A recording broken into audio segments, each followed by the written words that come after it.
Ladies and gentlemen, boys and girls, welcome to Pioneer Theater Arts, 12th Night. Hello, we're two students from Pioneers Theater Arts. We'd just like to say that we hope you enjoyed the show. Please silence your cell phones. And there will be an intermission after the third act of the show, and we will be selling concessions during that intermission over to your right. Okay. We hope you enjoyed the show. Thank you.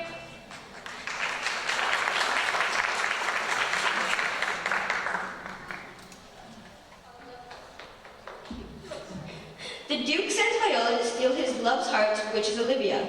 Viola wants the Duke to love her and not Olivia. Olivia lived with many servants, her steward Malvolio, her chambermaid Maria, her beloved clown, and her uncle Sir Toby Belch. Sir Toby has taken it among himself to try to match his niece with rich Sir Andrew. Sir Toby kept Sir Andrew around to make riches to mainly buy more food and drinks. Soon Viola, as Cesario, arrives at Olivia's door. At first Olivia told Viola to go away, but Viola refuses until she talks to Olivia. Olivia finally comes out to talk. As Viola talks to Olivia, Olivia starts to fall in love with Viola, who is Cesario. As Viola leaves, Olivia tells Malvolio to go after Cesario for the ring that he left behind. Viola never brought a ring. Olivia just used that as an excuse to get Viola to come back. As Malvolio gets Viola and tells her, Viola starts to play along. She knows what's happening. Now the Duke is in love with Viola, Olivia is in love with Cesario, and Viola is in love with the Duke. How can Viola fix this mess?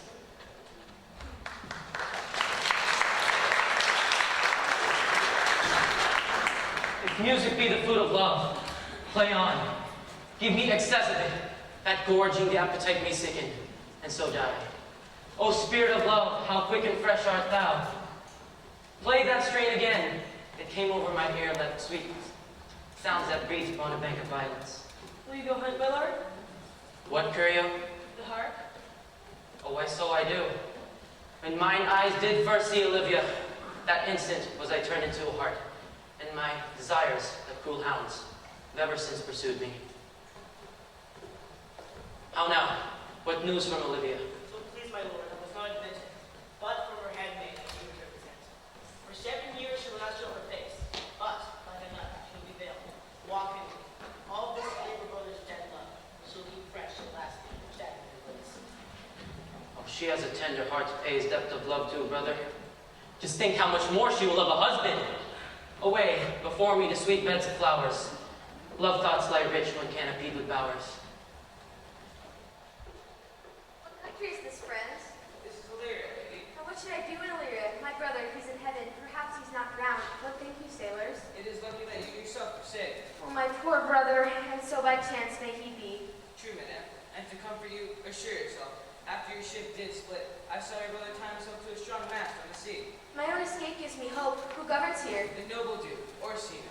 Orsino. I've heard my father name him. He was a bachelor then. And so is now, or was so very late. I hear you seek the love of fair Olivia, Who's she? a virtuous maid, the daughter of a count that died some 12 months since, leaving her in the protection of his son, her brother, who shortly also died.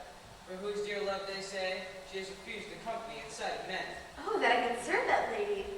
That would be difficult, for she will admit no suit, not even the Duke's. I prithee, consider me what I am, and give me my aid for such a disguise. I'll serve this Duke. Thou shalt present me to him as a boy, a page, for I can sing and play music for him.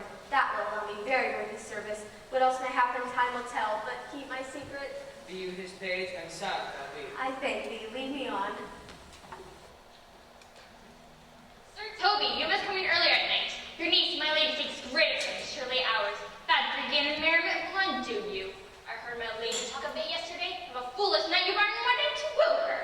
Who, Sir Andrew Aguchi? Why, he has 3,000 ducats a year. Aye, but he'll have only a year in all these ducats. He's a fool. I've heard, moreover, he's drunk nightly in your company. We're drinking health to my niece. I'll drink the fellow as long as this passes in my throat and drink the beer. Here comes Sir Andrew Aguchi facing. How now, Sir Toby Belch. Bless you, fair groom. And you too, sir. Woo, Sir Andrew, woo. What's that? My niece's chambermaid. Mistress Boo, I desire a better acquaintance. You make mistake, knight. Word woo's to flirt, to seduce.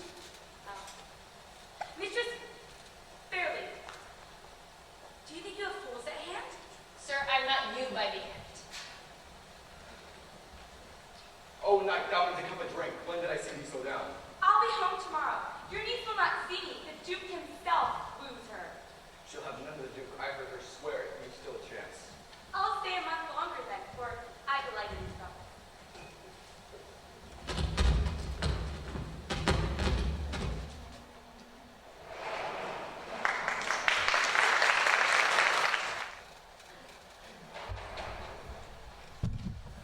Continues his favor, Sir Cesare. You're much to be advanced. He's known you but 3 days, and you're a favorite. Now, Cesario, the Duke here has opened me to a secret facility. Therefore, good you, go to Miss Olivia, stand on your doors, do not deny access. Tell them you will stay there until you speak with her. Say I do speak with her, my lord. What then? Then you will feel the passion he has for her. She'll take it better one in younger years than one in older years. I'll do my best to woo your lady. Yet what a strife! Whoever I woo myself would be his wife. Nay, either tell me where thou hast been, or will not open my lips to make excuse for thee. My lady will hang thee for thy absence. Let her hang me then. Peace, you rogue, no more of that. Here comes my lady. Make her excuse wisely, you are best. Oh, what put me into good drawing? Those wits that think they have thee do very often for fools, and I, but I'm sure may lack thee, that pass for a wise man, forbidding a witty fool than foolish wit. God bless thee, lady. Take the fool away. Do not hear, fellows, take away the lady. Sir, I bid him take you away. Mockery in the highest degree. Good man, give me leave to prove you a fool. Make your proof? Good man, why mournest thou? Good fool for my brother's death. I think his soul's in hell, madam. I know his soul's in heaven, fool. The more fool, madam, to mourn for your brother's soul being in heaven. Take away the fool, gentlemen. What do you think of this fool, Malvolio? I'm wrong. The ladyship even takes delight in such a barren rascal. Why, unless you laugh and encourage him, he stays silent. I protest, for I think these wise men who laugh so at these fools no better than the fools themselves. Ah, you are sick of self-love, Malvolio. Madam, there's a young gentleman at the gate who much desires to speak with you. Duke Orsino, is he? What kind of man is he? Not yet old enough for a man, nor young enough for a boy. He is very well favored and speaks very shortly. Let him approach then. Maria, give me my veil. Come throw it over my face. We'll once more hear Orsino's message.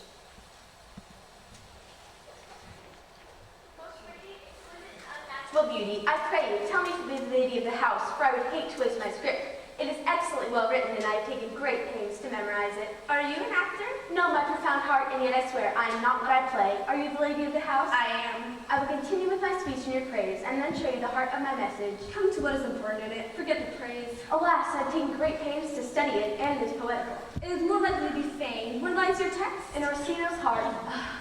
I have read it. Have you no more to say? Good, madam. Let me see your face. Were you sent here to negotiate with my face? You are now out of your text, but we will draw the curtain and show you the picture. Look ye, sir, is it not well done?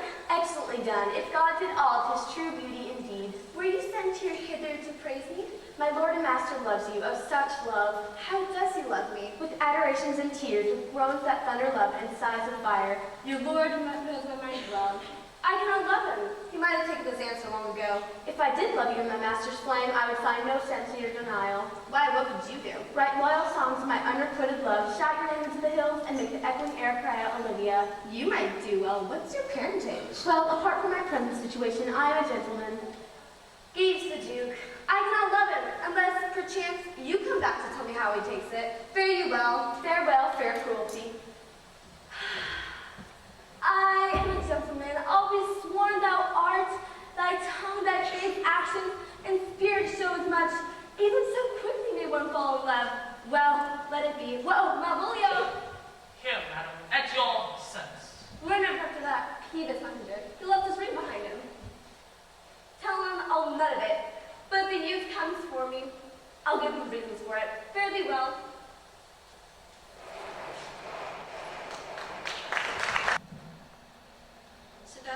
Sebastian hasn't drowned, but has been rescued by the sea captain Antonio. Sebastian believes his twin is in the shipwreck and decides to explore the town. Antonio informs him that he's considered an enemy of the Duke and can be arrested. Antonio gives Sebastian his purse filled with money. They split up and meet at the Elephant Inn. When Sir Toby, Sir Andrew, and Fabian are making so much noise, Maria warns them that Malvolio will kick them out. Malvolio enters and scolds their behavior, vowing to tell Olivia about their obnoxious behavior. Maria decides to get back at Malvolio by writing a letter as if it came from Olivia, making Malvolio believe she is in love with him.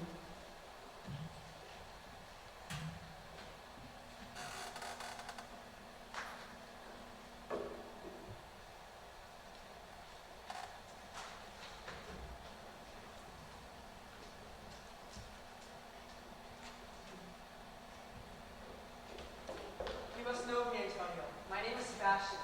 If I loved him, myself, and his sister, both born in an hour. If the heavens had been pleased, we would have ended the same. But you, sir, changed that, for you took me from the sea. My sister was drowned. Alas the day. A lady, sir. Those said she much resembled me, and was many considered beautiful. She has drowned under salt water. Pardon me, sir, for your sad experience. For my love of thee, let me be thy servant. By your patience, no. My stars shine brightly, and my fate makes temper yours. But I cannot stay behind you. My loyalty for you spares me forth. Thank you, my kind Antonio. Shall we go see the sights of this town? Will you pardon me, sir? I do not, without danger, walk these streets. Once, in a sea fight, I did damage against the Duke. Damage of such note that if I would be captured here, I would be in great danger. Do not walk then too open. Hold, sir. Here is my purse. While you spend time viewing the sights of this town, perhaps you shall see a toy you desire. Let us meet later at the Elephant Inn. Thank you, Antonio. I will remember.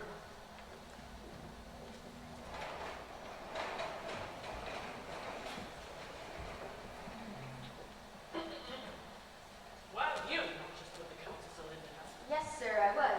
She returns this ring to you, sir. You might have saved me my pains if you had taken it away yourself. She adds, moreover, you should assure your lord she will not and one that you never go see her again, unless it be to report your lord's taking of this. She took the ring of me. I'll not of it. Come, sir, you peevishly threw it at her, and her will is it should be so returned.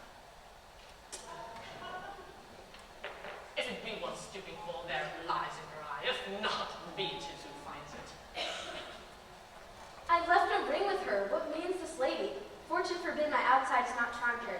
Indeed, she made good view of me. She loves me, sure. If it be so, poor lady were better than a dream.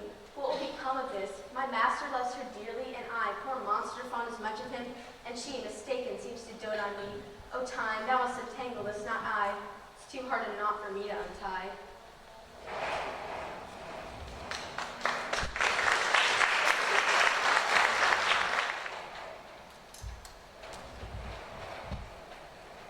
Not all life consists of 4 elements. Fate, so they say, but I think it rather consists of eating and drinking. Thou art a scholar, let us therefore cook and drink. Maria, I say, a stick of wine. What a caterwauling do you keep here? If my lady has not called up her steward Malvolio and bid him to me out of the doors, never trust me. Peace. My masters, are you mad? Is there no sense of persons? Place no time in you. We did keep time, sir, in our songs. Sir, my lady bade me tell you, although she harbors you as a kinsman, she disapproves of your conduct now. If you cannot control your behavior, take leave of her, for she is very willing to bid you farewell. Maria, art thou any more than a steward? Dost thou think, because thou art virtuous, there shall be no more case in hell? Maria, a stick of wine. Mistress Mary, if you prize my lady's favor at all, you would not supply nor drink, for she will know of it by this hand. Go shake your ears. Sweet Sir Toby, let me alone once, Sir Malvolio. Oh, welcome to the where makes for it. Tell us. He's an affectionate fool, much impressed with himself. So crammed, he thinks, with excellences, that he believes all who look on him love him. And on that vice of him will I work my revenge. What wilt thou do? I'll drop in its waist some letter of love, wherein he shall find himself most feelingly described. I can write very like my lady, your niece. You shall think the letter comes from my niece, that she is in love with him? My purpose is, indeed, a horse of that color. And your horse now would make him a fool. A fool, no doubt. I know my trick will work on him. I'll send a letter where you can observe him. For this night, to bed and dream on it. Farewell.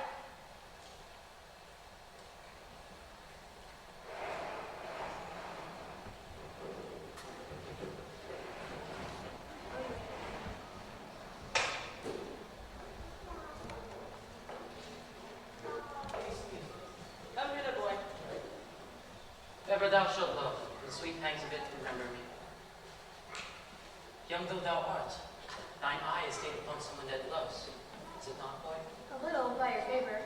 Well, what kind of woman is she? Of your complexion. She is not worth thee, then. What age is she? About your age, my lord. Too old, by heaven. Let one woman take one elder than herself.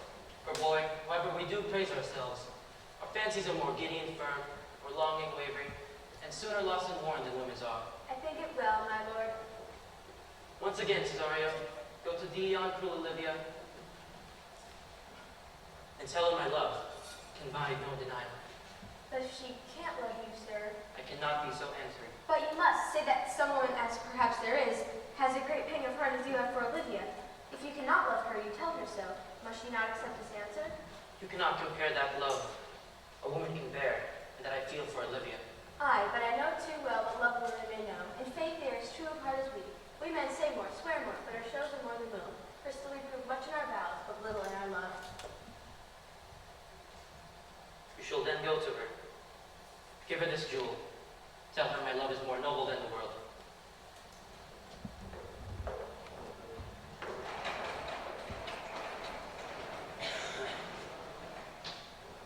Come here, baby. Let's start off with glad to have that sheep butter out with some shake. I would exult, man. How now, Maria? Get all three into the bushes. Malvolio's coming down this walk. Observe him for the love of mockery. I know this will work on him. Lie down there, for here comes a trout that must be caught with tickling.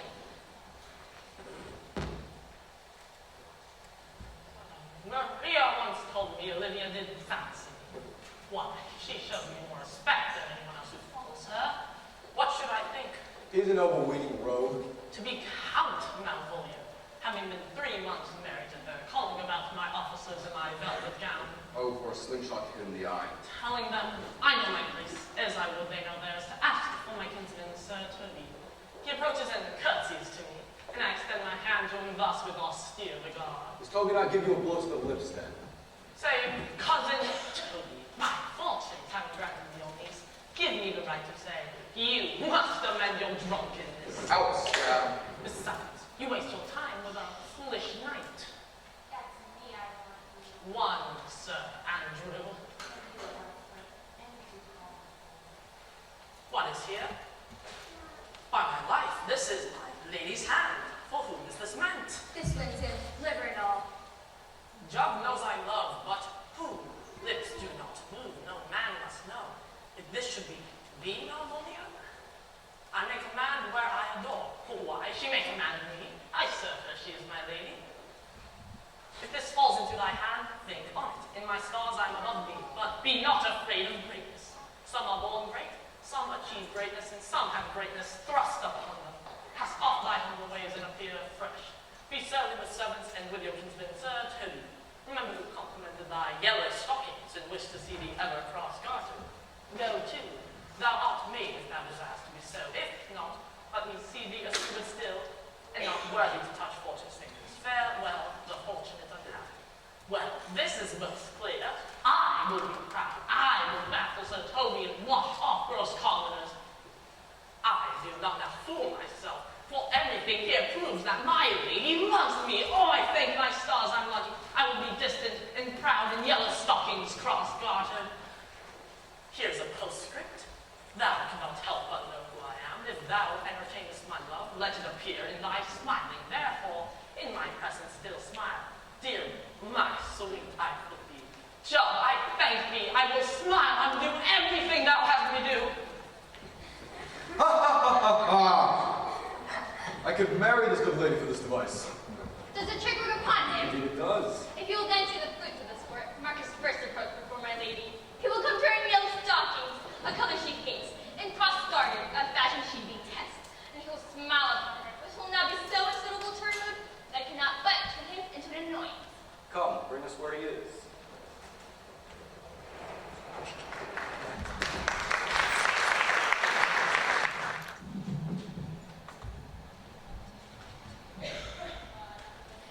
Even though Viola assures that the Duke that Olivia does not love him, the Duke insists Viola return again to ruin his place. Olivia immediately receives Viola and proclaims her love for him. Viola protests that she is not what she seems, meaning she is a woman dressed as a man. Viola insists she will never give her heart to any woman.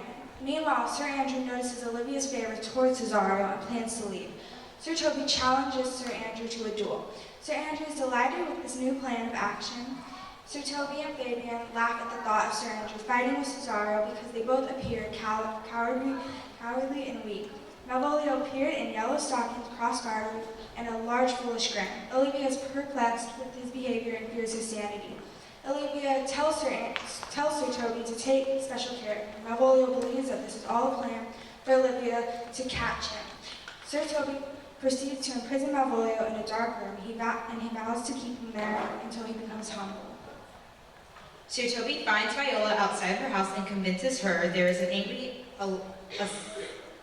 assistant that is waiting for her in the orchard. Viola pleads to know who this angry man is, but Sir Toby just assures it's a furious knight and has killed 3 men already.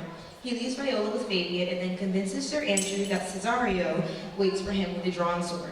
His opponent is very scared after he heard he was skilled and deadly. As they begin to duel, Antonio begins to defend Viola, who he mistakes for her twin Sebastian. The fight begins to grab attention to 2 officers. The officers stop the fight and try to arrest Antonio. But before he can leave, he asks Viola for his purse. Viola doesn't understand what he means, and after that, he calls her Sebastian. Viola entertains the thought that her brother may still be alive.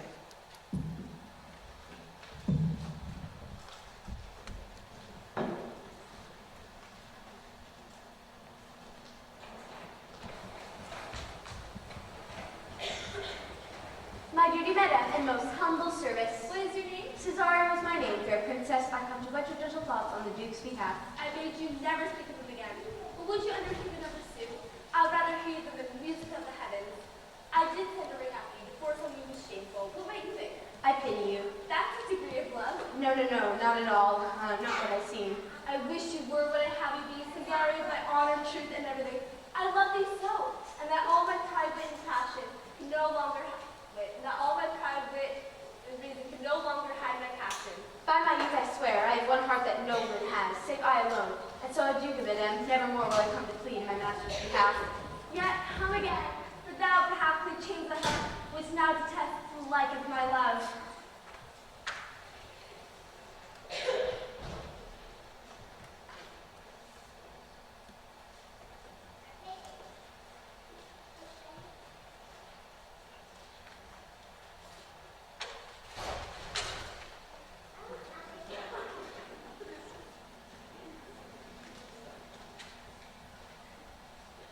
Well, hello. Goodbye now.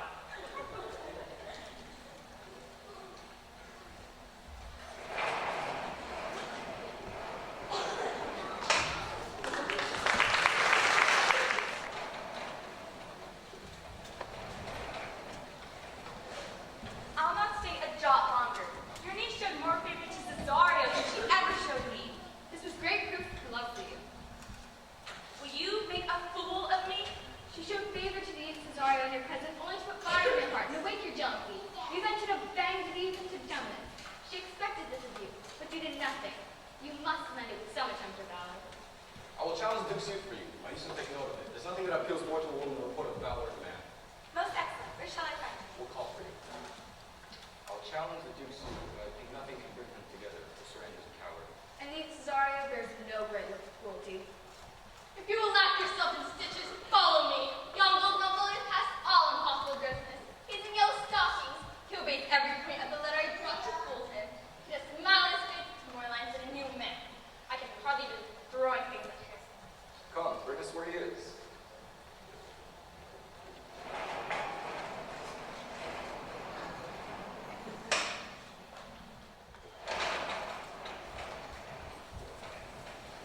I have sent after Cesario. He says he'll come. Where is my belief? He is sad and civil. He has used my mood well. He is coming, madam, but in a strange manner. He has sure gone mad. Why? What's the matter? He does nothing but smile. Your ladyship will best have regard about you, for sure the man's heart is tainted. How now, my Bolio? Sweet lady.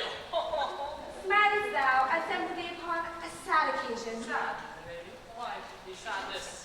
Ross Gotter has made some obstruction. What's the matter with thee? Why dost thou smell so? Why do you appear with this ridiculous boldness before my lady? Be not a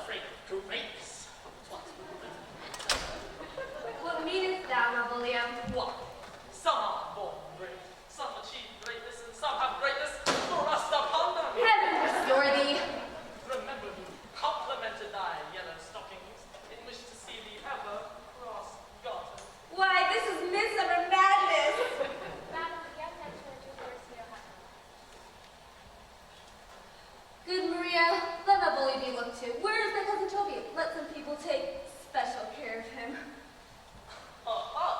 No worse man than Sir Toby to look to. Why, this directly follows the letter. She must send him on purpose so that I may be surly with him. Oh, I've got her now. Nothing can come between me and all of my hopes. What is it with you, man? Oh, go on, hide his heart. Sir Toby, my lady bids you take care of him. Aha! Does she now? Come with me, Vivian. Go hang yourself, all you are useless shadow things. I am not of your enemy.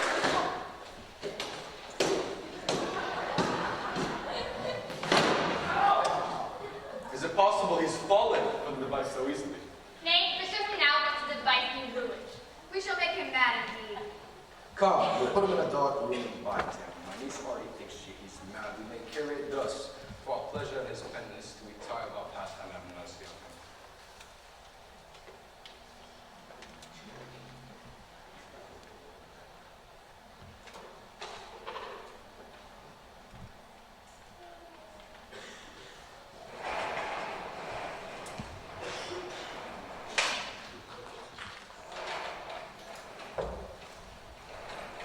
I have said too much that I do a heart of stone. The passion is like to my master's grief.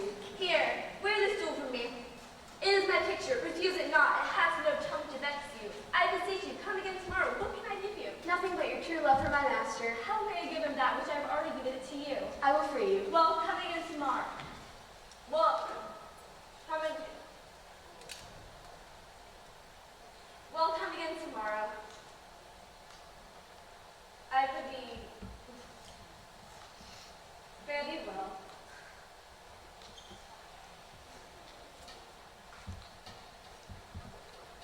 Gentlemen, God save thee. And you, sir? I know not the wrongs thou hast done him, but thine enemy, full of anger, whispered thee at the orchard. Take up your sword and prepare, for thine assailant is quick, skillful, and deadly. You're mistaken, sir. I'm sure no man has any quarrel with me. You'll see otherwise, I assure you. If you value life, take up your sword, for your challenge has killed 3 men already. This is strange. I beseech you, find the knight and ask him how I offended him. I'm no fighter. I will do so, begging stay by this gentleman to my return. I beseech you, what kind of man is he? The most skillful, bloody, and fatal opposition found in Illyria. Why, man, he's a monster. Postpone it, I'll not fight with him.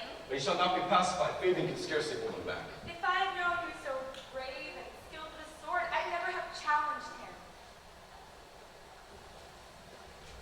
I have persuaded him Cesario is a monster. Cesario's just afraid. Come, sir, there's no remedy for it. I do assure you it is against my will.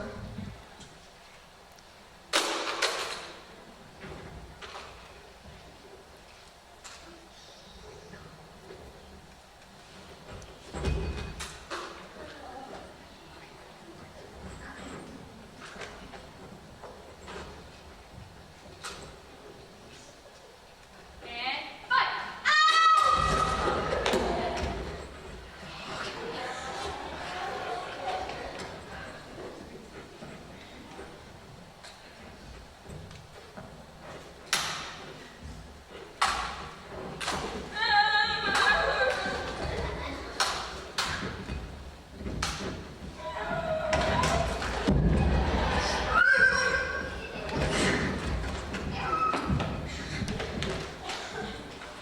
Put up your sword. If this young gentleman has some offense, I will take full fault on me. Now, if you offend him, I will defy you for him. You, man, who are you? One who does more than he has threatened. Sir, put up your sword, if you please. Here I will, sir. Antonio, I must arrest thee at Duke Orsino's request. You do mistake me, sir. Take him away. He knows I know him well. I must obey. This comes from seeking you. Now my necessity makes me ask you for my money. What money, sir? I don't have much, but here's half of what I have. Well, you deny me now. Do not add to my misery by reminding me of my past kindness. I know of none, nor do I know you by voice or any feature. Come, sir. I pray you go. Wait, no, let me speak. Here, this youth here that you see has snatched out of the jaws of death. Thou hast, Sebastian, been shameful here. Come, come. Sebastian's words are so kind. We think he believes himself. Imagination proves true. That Viola is not mistaken for him. He is named Sebastian. I know that. Viola and Sebastian by looking in the mirror will go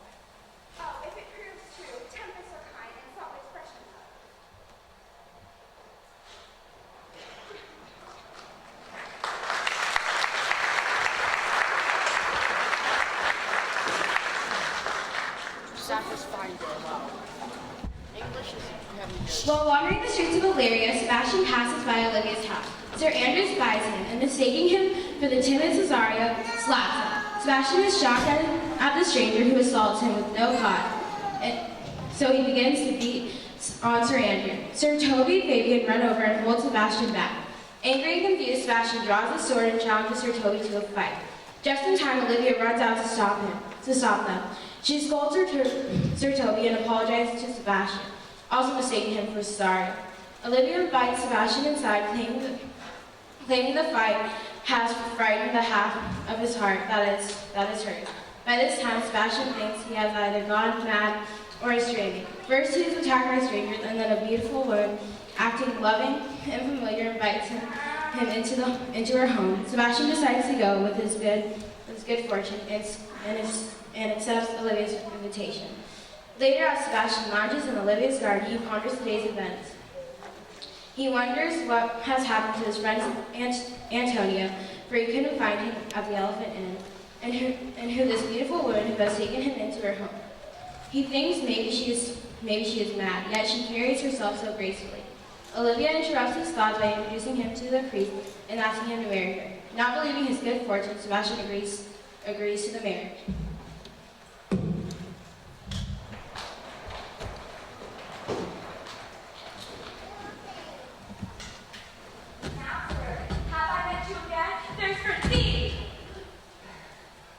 Why, here's there, and there, and there. Hold, sir, I'll take thy dagger. I'll take another path of revenge. He struck me first, but it no matter. Let go thy hand! Come, sir, I will not let you go. Come, my own soldier. Take up your sword.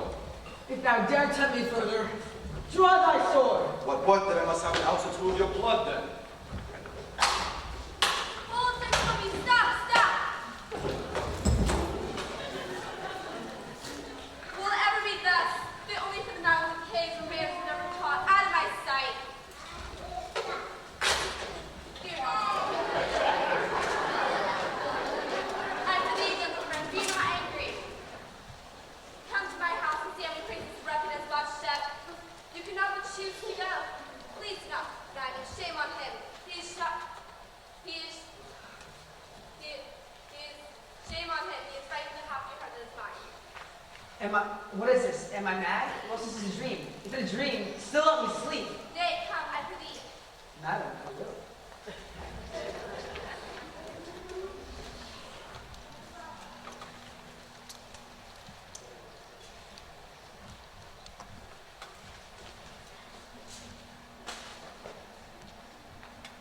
This is the air. That is the glorious sun. This pearl she gave me, I do feel it and see it. And though I sit and wonder, it is not madness. Where's Antonio then? I could not find him at the Elephant Inn. His counsel might help me now. For though my senses tell me this may be an error, this accident of good fortune is so strange that I am ready to distrust mine eyes and doubt my reason. Perhaps I am mad, or else the lady's mad. Yet if I were so, she could not rule over her house with such a smooth and stable bearing. But here the lady comes. Blame not this haste of mine. If it need well, go with me to this holy man to the chapel. There, such a love for her marriage. What do you say? I'll go with this man, and having ever sworn truth, ever will be true.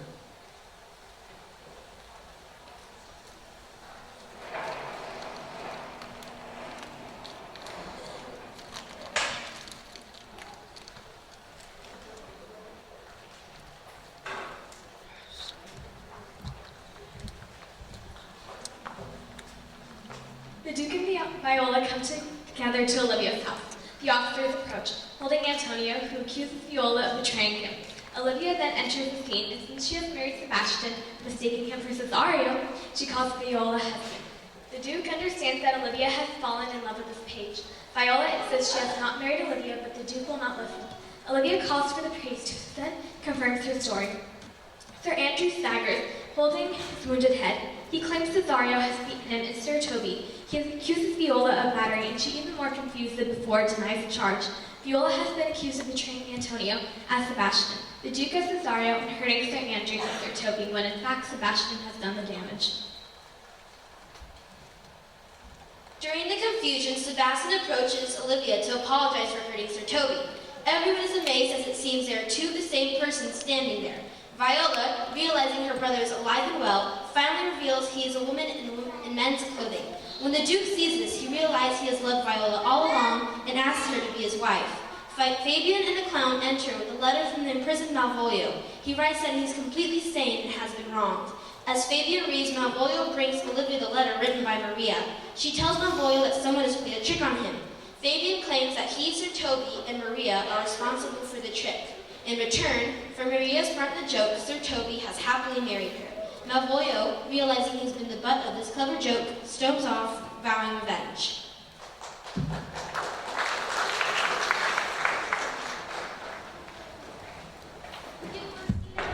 Antonio, hearing the streets, desperate of shame, we did arrest him. He did me kindness, sir drew his sword for me. But in conclusion, took strange speech upon me. It made little sense. I remember that face well. Yet when I saw it last, it was smeared black with the smoke of war. Notable pirate, thou saltwater thief, what foolish boldness brought thee here? Receive no notice, sir. I shake off these names that you give me. Though I confess in certain grounds I have been received as enemy. But that was no grateful boy there by your side. I rescued from the seas and waged in foamy mouth.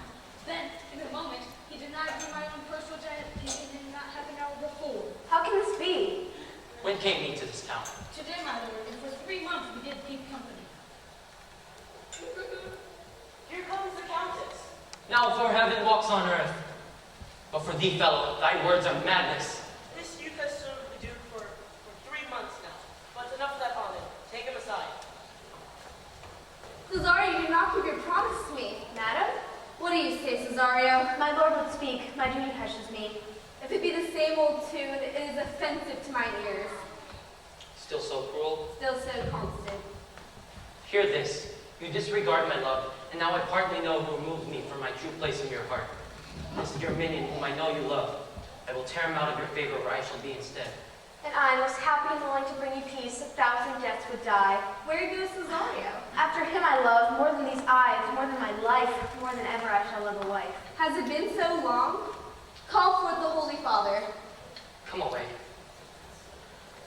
Where, my lord Cesario, husband, stay. Husband?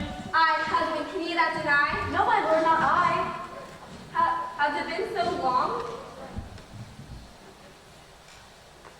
Orion, has that... Alas, it is thy fear that makes thee deny thy identity. A contract of eternal bond of love, strengthened by exchanging rings. My lord, I do protest. O thou deceiving wretch! Farewell and take her. But take heed, we two never meet again.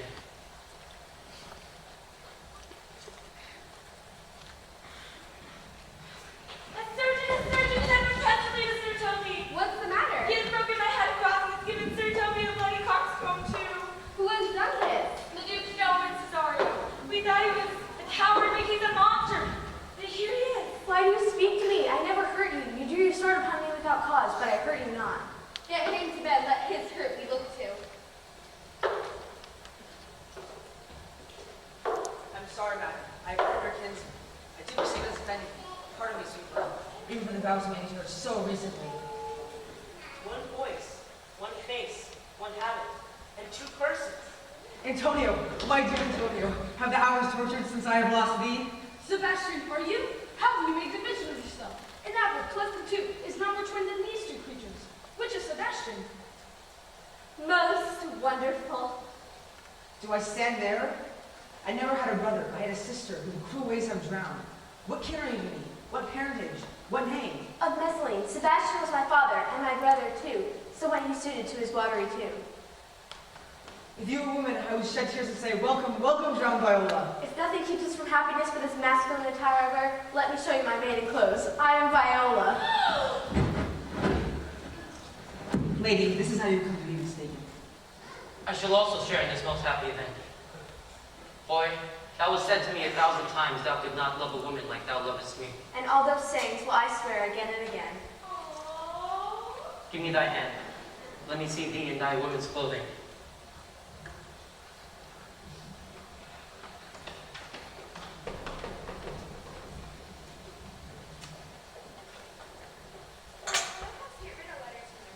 Open it and read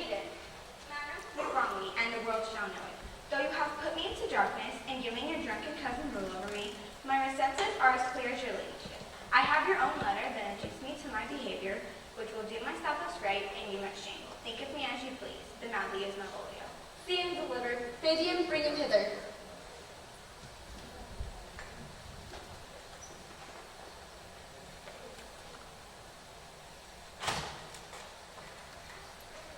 My lord, so please you, think of me as a sister-in-law rather than a wife. We will have the ceremonies here at my house. Madam, I embrace your offer. Cesario, since you have called me master for so long, for your services, you shall now be your master's wife.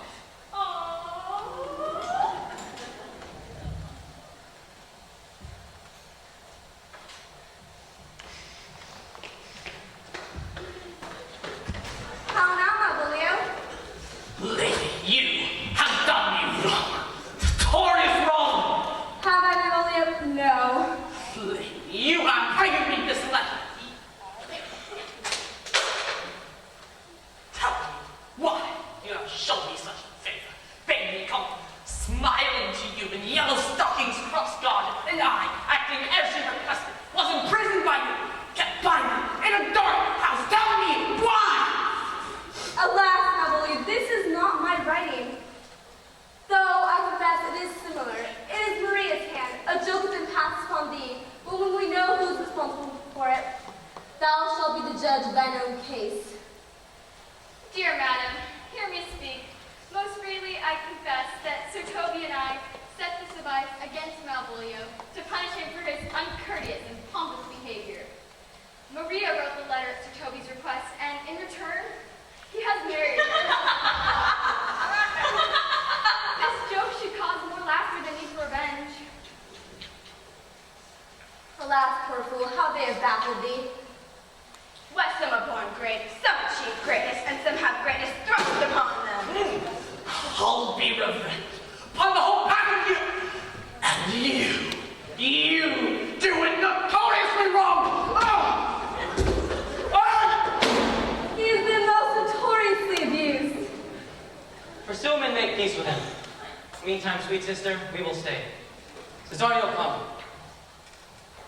For as you was called when you were in men's clothing, but when in other clothing you were seen, Orsino's wife and his fancy's queen.